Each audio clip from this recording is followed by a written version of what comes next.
आज लिया मैंने अहोई अष्टमी का व्रत और ये पूजा का स्थान मैंने सजाया है। उसमें मैंने 2 लोटों पे जल रख के और माँ का भोग रखा हुआ है और इसके बाद हम कथा सुनेंगे। एक साहूकार था जिसके 7 बेटे और 7 बहुएं थी। दिवाली से पहले कार्तिक अष्टमी को 7 बहुएं अपने इकलौते नंद के साथ जंगल में जाकर खदान में मिट्टी खोद रही थी। वहाँ स्याहू माता की मांग थी। मिट्टी खोदते समय ननद के हाथ से स्याहू का बच्चा मर गया। इससे स्याहू माता बहुत नाराज हो गई और बोली, मैं तेरी कोख बांधूंगी।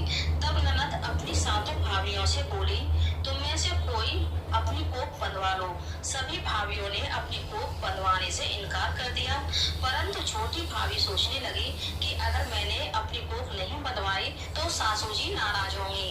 यह सोचकर ननद के बदले में छोटी भाभी ने अपनी कोख बंधवा ली। अब इसके बाद उसको जो बच्चा होता वह 7 दिन का होकर मर जाता। एक दिन पंडित जी को बुलाकर पूछा कि मेरी संतानें 7वें दिन क्यों मर जाती हैं। तब पंडित जी ने कहा, तुम सुरही गाय की सेवा करो। सुरही गाय स्याहू माता की पहली है, वह तेरी कोख खुलवा देगी, तब तेरा बच्चा जिएगा। अब वह बहुत जल्दी उठकर चुपचाप सुरही गाय के नीचे साफ सफाई करा दी। सुरही गाय ने सोचा, रोज उठकर कौन मेरी सेवा कर रहा है, सो आज देखूंगी। गौ माता खूब सवेरे उठी, देखती है कि साहूकार के बेटे की बहू उसके नीचे साफ सफाई कर रही है। गौ माता उससे बोली, क्या मांगती है। साहूकार की बहू बोली, स्याहू माता तुम्हारी भाईली है और उसने मेरी कोख बांध रखी है, सो मेरी कोख खुलवा दो। गौ माता ने कहा, अच्छा ठीक है। अब तो गौ माता समुद्र पार साहूकार की बहू को अपनी भाईली के पास लेकर चल पड़ी। रास्ते में कड़ी धूप थी, सो वह दोनों एक पेड़ के नीचे बैठ गईं। थोड़ी देर में एक सांप आया। उसी पेड़ पर गरुड़ पंखनी का एक बच्चा था। सांप उसको डसने लगा। तब साहूकार की बहू ने सांप मारकर ढाल के नीचे दबा दिया और बच्चे को बचा लिया। थोड़ी देर में गरुड़ पंखनी आई तो यहाँ खून देखकर साहूकार की बहू को चोंच मारने लगी। तब साहूकार की बहू बोली, मैंने तेरे बच्चे को नहीं मारा, बल्कि सांप तेरे बच्चे के करीब आया था, मैंने तो उससे तेरे बच्चे की रक्षा की है।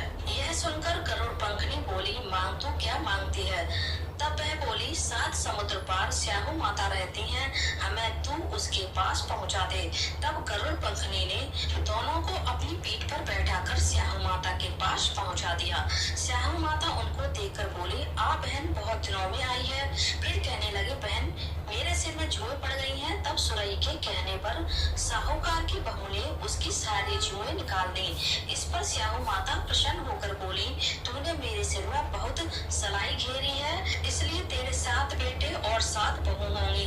वह बोली, मेरे तो एक भी बेटा नहीं, 7 बेटे कहाँ से होंगे। स्याहू माता बोली, वचन दिया है। तब साहूकार की बहू बोली, मेरी कोख तो तुम्हारे पास बंद पड़ी है। यह सुन स्याहू माता बोली, तूने मुझे ठग लिया। जा, तेरे घर पर तुझे 7 बहुएं मिलेंगी, तू जाकर उजमन करियो, 7 अगुई बनाकर 7 कढ़ाई करियो। वह लौटकर घर आई तो वहाँ देखा कि 7 बेटे 7 बहू बैठे हैं। वह खुश हो गई। उसने 7 अगुई बनाई, 7 उजमन किए और 7 कढ़ाई करी। शाम के समय जेठानियां आपस में कहने लगी कि जल्दी जल्दी पूजा कर लो, कहीं छोटी बच्चों को याद करके ना रोने लगे। थोड़ी देर में उन्होंने अपने बच्चों से कहा, अपनी चाची के घर जाकर देखाओ कि आज वह अभी तक रोई क्यों नहीं है।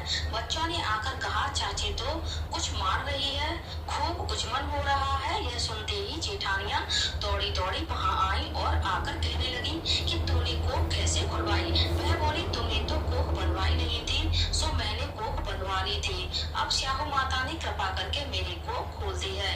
ये स्याहू माता जिस प्रकार उस साहूकार की बहू की कोख खोली, उसी प्रकार हमारी भी कोख खोलना। स्याहू माता की जय। साहू माता की जय।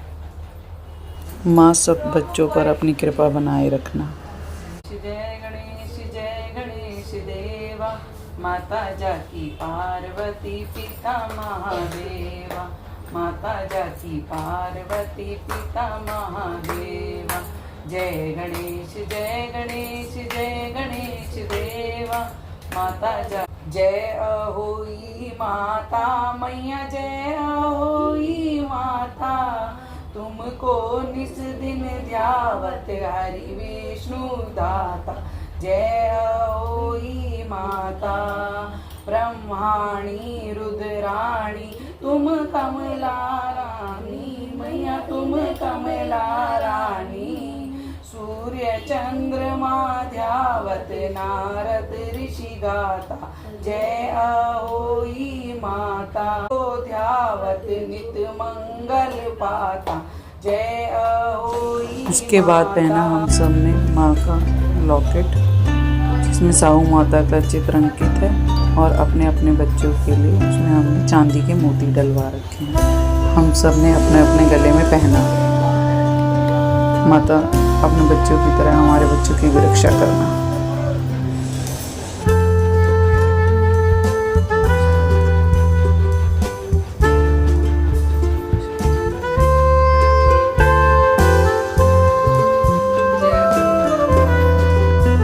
कथा सुनने के बाद हमने फिर सूरज को अर्घ दिया।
रात को हमने तारों को देखकर अर्घ दिया और उसके बाद अपने बच्चों की आरती और उनके हाथ से फिर जल पिया।